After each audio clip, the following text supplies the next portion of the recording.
নমস্কাৰ এই মুহূৰ্তত দিব বিচাৰিছো ডাঙৰ খবৰ আধাৰ কাৰ্ডক লৈ কেবেটাও ডাঙৰ মন্তব্য কৰিছে মুখ্যমন্ত্ৰী ডক্টৰ হিমন্ত বিশ্ব শৰ্মাই মুখ্যমন্ত্ৰীৰ তৰফৰ পৰা জনোৱা হৈছে অসমত আধাৰ কাৰ্ডৰ প্ৰয়োজনীয়তা কি এনআৰসিত নাম নাথাকিলে আধাৰ কাৰ্ড পাবনে নাপায় আৰু অসমত আঁচনি লাভৰ বাবে আধাৰ কাৰ্ড কিমান প্ৰয়োজনীয় মুখ্যমন্ত্ৰীগৰাকীয়ে মন্তব্য কৰা পৰিলক্ষিত হৈছে কি কৈছিল মুখ্যমন্ত্ৰীয়ে আধাৰ কাৰ্ডৰ প্ৰয়োজনীয়তা কিমান এই মুহূৰ্তত জনাৰ চেষ্টা কৰিম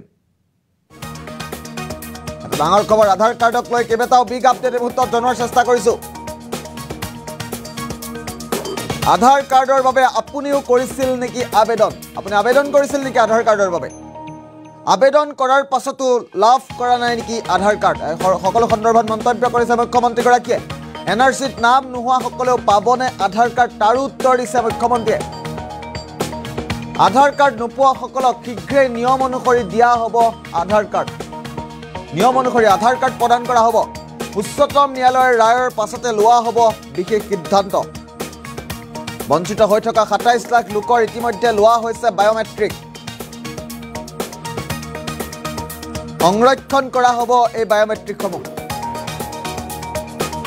এনআৰসিত নাম নোহোৱা সকলক আধাৰ কাৰ্ড দিয়াৰ বাবে সুপ্ৰিম কোৰ্টে দায়িত্ব দিছে কেন্দ্ৰক এটা ডাঙৰ খবৰ বিগ আপডেট এই মুহূৰ্তত কেইবাটাও মন্তব্য কৰিছে আধাৰ কাৰ্ডক লৈ মুখ্যমন্ত্ৰীগৰাকীয়ে মুখ্যমন্ত্ৰীৰ তৰফৰ পৰা উল্লেখ কৰা হৈছে আপুনি আধাৰ কাৰ্ড ব্যৱহাৰ আধাৰ কাৰ্ডৰ বাবে আপুনি আবেদন কৰিছিল নেকি যদি আধাৰ কাৰ্ডৰ বাবে আবেদন কৰিছিল আবেদন কৰাৰ পাছতো পোৱা নাই নেকি আধাৰ কাৰ্ড আৰু অসমত আঁচনি লাভৰ বাবে এনআৰসিত নাম নোহোৱা সকলৰ বাবে আধাৰ কাৰ্ড কিমান প্ৰয়োজন তাকো মন্তব্য কৰিছে মুখ্যমন্ত্ৰী ডক্টৰ হিমন্ত বিশ্ব শৰ্মাই আধাৰ কাৰ্ড নোপোৱা সকলক শীঘ্ৰে নিয়ম অনুসৰি প্ৰদান কৰা হ'ব আধাৰ কাৰ্ড এটা ডাঙৰ খবৰ উচ্চতম ন্যায়ালয়ৰ ৰায়ৰ পাছতে গুৰুত্বপূৰ্ণ সিদ্ধান্ত গ্ৰহণ কৰা হ'ব বঞ্চিত হৈ থকা ২৭ লাখ লোকৰ ইতিমধ্যে বায়োমেট্ৰিক লোৱা হৈছে আৰু সেই বায়োমেট্ৰিকসমূহ সংৰক্ষণ কৰা হৈছে বুলি মন্তব্য কৰিছে আধাৰ কাৰ্ড সন্দৰ্ভত এই মুহূৰ্তত মুখ্যমন্ত্ৰীৰ মন্তব্য আহিছে আমি মন্তব্য শুনাম এনআৰসিত নাম নথকা সকলক আধাৰ কাৰ্ড দিয়াৰ বাবে সুপ্ৰিম কোৰ্টে দায়িত্ব দিছে কেন্দ্ৰক মুখ্যমন্ত্ৰীৰ মন্তব্য আধাৰ কাৰ্ড সন্দৰ্ভত মুখ্যমন্ত্ৰীগৰাকীয়ে কি মন্তব্য কৰিছিল শুনোৱাৰ চেষ্টা কৰিম মাননীয় অধ্যক্ষ মহোদয় ৰাজ্য চৰকাৰৰ আঁচনিৰ ক্ষেত্ৰত আধাৰ নহ'লেও কাৰো অসুবিধা নহয় তাক আমি এনচিউৰ কৰিছোঁ কিন্তু কেন্দ্ৰীয় চৰকাৰৰ ফৰ্মবিলাকত আধাৰ নম্বৰটো লিখা থাকে সেইকাৰণে যিমানেই আমি নিৰ্দেশ নিদিওঁ কিয় আধাৰ নোহোৱা মানুহখিনিয়ে ক'ৰবাত নহয় ক'ৰবাত অসুবিধাৰ সন্মুখীন হৈ আছে আনকি বিনামূলীয়া চাউলখিনিও বহুত আধাৰ নোহোৱা মানুহক আমি দিব পৰা নাই এই বিষয়টো যি ধৰণে আজি সদনত কোৱা হৈছে তাৰ লগত ময়ো একমত কিন্তু উচ্চতম ন্যায়ালয়ৰ লগত বা উচ্চতম ন্যায়ালয়ৰ নিৰ্দেশ থাকিলে ৰাজ্য চৰকাৰে বহুত কাম কৰিব খুজিলেও কৰিব নোৱাৰে তাৰ কাৰণে মই ভাৰত চৰকাৰৰ লগত অনানুষ্ঠানিকভাৱে কথা বতৰা পাতিছোঁ আনুষ্ঠানিক চিঠি লিখিছোঁ শেহতীয়াকৈ কিছু সমস্যাটো সমাধানৰ মই অলপ আশা দেখিছোঁ যে ঠিক আছে এটা সমাধানৰ ফালে যাব পাৰে বিষয়টোলৈ ময়ো সংবেদনশীল ময়ো সহানুভূতিশীল চেষ্টা কৰি আছোঁ কিন্তু কিছুমান কাম আমি চেষ্টা কৰিলেও নহয়গৈ তাৰ ভিতৰত এইটো এটা কাৰণ উচ্চতম ন্যায়ালয়ৰ লগত আমি নোৱাৰোগৈ বহুত ক্ষেত্ৰত কাৰণ তেওঁলোকৰ এটা নিজস্ব চিন্তাধাৰা আছে এটা সময়ত লাগিলে আমি সকলো উচ্চতম ন্যায়ালয়তে যাব লাগিব তেনেকুৱাও লাগিলে কৰিব লাগিব কিন্তু বৰ্তমান কিছু সমাধানৰ ফালে অলপ ভাৰত চৰকাৰে প্ৰচেষ্টা চলাইছে আৰু মই ভাবোঁ যে তাত হয়তো আমি কিছু ফল দেখিম কিন্তু আংশিক ফল দেখিম পুৰা নেদেখোঁ পুৰাৰ কাৰণে আমি আৰু অলপ যত্ন কৰিব লাগিব মুখ্যমন্ত্ৰীৰ মন্তব্য আছিল আধাৰ কাৰ্ডৰ বাবে আপুনিও যদি আবেদন কৰিছিলে আধাৰ কাৰ্ডৰ অসমত প্ৰয়োজনীয়তা কিমান সকলো মন্তব্য কৰিছে মুখ্যমন্ত্ৰী ডক্টৰ হিমন্ত বিশ্ব শৰ্মাই মুখ্যমন্ত্ৰীৰ তৰফৰ পৰা স্পষ্টকৈ জনোৱা হৈছে অসমত আধাৰ কাৰ্ডৰ প্ৰয়োজনীয়তা কিমান এনআৰসিত নাম নোহোৱা সকলে পুনৰ আধাৰ কাৰ্ড পাব নেকি আধাৰ কাৰ্ড নোপোৱা সকলে শীঘ্ৰে নিয়ম অনুসৰি দিয়া হ'ব প্ৰদান কৰা হ'ব আধাৰ কাৰ্ড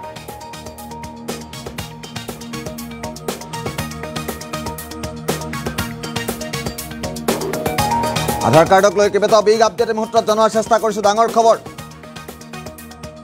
আধাৰ কাৰ্ড সন্দৰ্ভত কেইবাটাও বৃহৎ মন্তব্য কৰিছে মুখ্যমন্ত্ৰী আধাৰ কাৰ্ডৰ বাবে আপুনি আবেদন কৰিছিল নেকি আৰু আবেদন কৰাৰ পাছতো বৰ্তমান পৰ্যন্ত লাভ কৰা নাই নেকি আধাৰ কাৰ্ড সন্দৰ্ভত উচ্চতম ন্যায়ালয়ে কি ৰায়দান প্ৰদান কৰিছে NRCত নাম নোহোৱাসকলে আধাৰ কাৰ্ড পাবনে নাপায়, লাভ কৰিবনে নকৰে। আধাৰ কাৰ্ড নোপোৱাসকলক শীঘ্ৰে নিয়ম অনুসৰি আধাৰ কাৰ্ড প্ৰদান কৰা হ'ব। ডাঙৰ খবৰ, উচ্চতম ন্যায়ালয়ৰ ৰায়ৰ পাছতে লোৱা হ'ব এই সিদ্ধান্ত। এই গুৰুত্বপূৰ্ণ সিদ্ধান্ত লোৱা হ'ব। বঞ্চিত হৈ থকা ২৭ লাখ লোকৰ ইতিমধ্যে লোৱা হৈছে বায়োমেট্ৰিক। সংৰক্ষণ কৰা হ'ব এই বায়োমেট্ৰিকসমূহ। আৰু NRCত নাম নথকাসকলক আধাৰ কাৰ্ড দিয়াৰ বাবে সুপ্ৰিম কোৰ্টে দায়িত্ব দিছে কেন্দ্ৰক। আৰু আধাৰ কাৰ্ড সন্দৰ্ভত মুখ্যমন্ত্ৰীয়ে যিহেতু মন্তব্য কৰিছিল, আমি পুনৰবাৰ মুখ্যমন্ত্ৰীৰ মন্তব্য শুনাৰ চেষ্টা কৰিম। মাননীয় অধ্যক্ষ মহোদয়, ৰাজ্য চৰকাৰৰ আঁচনিৰ ক্ষেত্ৰত আধাৰ নহ'লেও কাৰো অসুবিধা নহয়, তাক আমি এনচিয়ৰ কৰিছোঁ। কিন্তু কেন্দ্ৰীয় চৰকাৰৰ ফৰ্মবিলাকত আধাৰ নম্বৰটো লিখা থাকে। সেইকাৰণে যিমানে আমি নিৰ্দেশ নিদিওঁ কিয়, আধাৰ নোহোৱা মানুহখিনিয়ে ক'ৰবাত নহয় ক'ৰবাত অসুবিধাৰ সন্মুখীন হৈ আছে। আনকি বিনামূলীয়া চাউলখিনিও বহুত আধাৰ নোহোৱা মানুহক আমি দিব পৰা নাই। এই বিষয়টো যি ধৰণে আজি সদনত কোৱা হৈছে তাৰ লগত ময়ো একমত। কিন্তু উচ্চতম ন্যায়ালয়ৰ লগত বা উচ্চতম ন্যায়ালয়ৰ নিৰ্দেশ থাকিলে ৰাজ্য চৰকাৰে বহুত কাম কৰিব খুজিলেও কৰিব নোৱাৰে। তাৰ কাৰণে মই ভাৰত চৰকাৰৰ লগত অনানুষ্ঠানিকভাৱে কথা বতৰা পাতিছোঁ, আনুষ্ঠানিক চিঠি লিখিছোঁ। শেহতীয়াকৈ কিছু সমস্যাটো সমাধানৰ মই অলপ আশা দেখিছোঁ যে ঠিক আছে, এটা সমাধানৰ ফালে যাব পাৰে। বিষয়টোলৈ ময়ো সংবেদনশীল, ময়ো সহানুভূতিশীল, চেষ্টা কৰি আছোঁ। কিন্তু কিছুমান কাম আমি চেষ্টা কৰিলেও নহয়গৈ, তাৰ ভিতৰত এইটো এটা। কাৰণ উচ্চতম ন্যায়ালয়ৰ লগত আমি নোৱাৰোঁগৈ বহুত ক্ষেত্ৰত, কাৰণ তেওঁলোকৰ এটা নিজস্ব চিন্তাধাৰা আছে। এটা সময়ত লাগিলে আমি সকলো উচ্চতম ন্যায়ালয়তে যাব লাগিব, তেনেকুৱাও লাগিলে কৰিব লাগিব। কিন্তু বৰ্তমান কিছু সমাধানৰ ফালে অলপ ভাৰত চৰকাৰে প্ৰচেষ্টা চলাইছে আৰু মই ভাবোঁ যে তাত হয়তো আমি কিছু ফল দেখিম, কিন্তু আংশিক ফল দেখিম, পূৰা নেদেখোঁ। পূৰাৰ কাৰণে আমি আৰু অলপ যত্ন কৰিব লাগিব।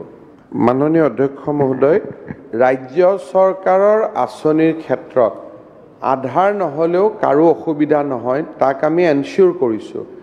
কিন্তু কেন্দ্ৰীয় চৰকাৰৰ ফৰ্মবিলাকত আধাৰ নম্বৰটো লিখা থাকে।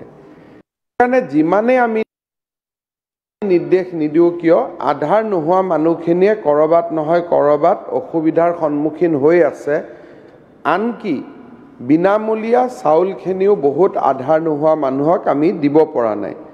এই বিষয়টো যি ধৰণে আজি সদনত কোৱা হৈছে তাৰ লগত ময়ো একমত। কিন্তু উচ্চতম ন্যায়ালয়ৰ লগত বা উচ্চতম ন্যায়ালয়ৰ নিৰ্দেশ থাকিলে ৰাজ্য চৰকাৰে বহুত কাম কৰিব খুজিলেও কৰিব নোৱাৰে।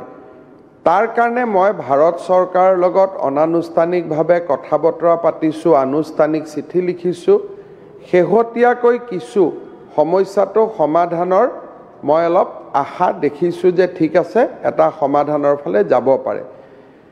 বিষয়টোলৈ ময়ো সংবেদনশীল, ময়ো সহানুভূতিশীল, চেষ্টা কৰি আছোঁ। কিন্তু কিছুমান কাম আমি চেষ্টা কৰিলেও নহয়গৈ, তাৰ ভিতৰত এইটো এটা। কাৰণ উচ্চতম ন্যায়ালয়ৰ লগত আমি নোৱাৰোঁগৈ বহুত ক্ষেত্ৰত, কাৰণ তেওঁলোকৰ এটা নিজস্ব চিন্তাধাৰা আছে। এটা সময়ত লাগিলে আমি সকলো উচ্চতম ন্যায়ালয়তে যাব লাগিব, তেনেকুৱাও লাগিলে কৰিব লাগিব। কিন্তু বৰ্তমান কিছু সমাধানৰ ফালে অলপ ভাৰত চৰকাৰে প্ৰচেষ্টা চলাইছে আৰু মই ভাবোঁ যে তাত হয়তো আমি কিছু ফল দেখিম, কিন্তু আংশিক ফল দেখিম, পূৰা নেদেখোঁ।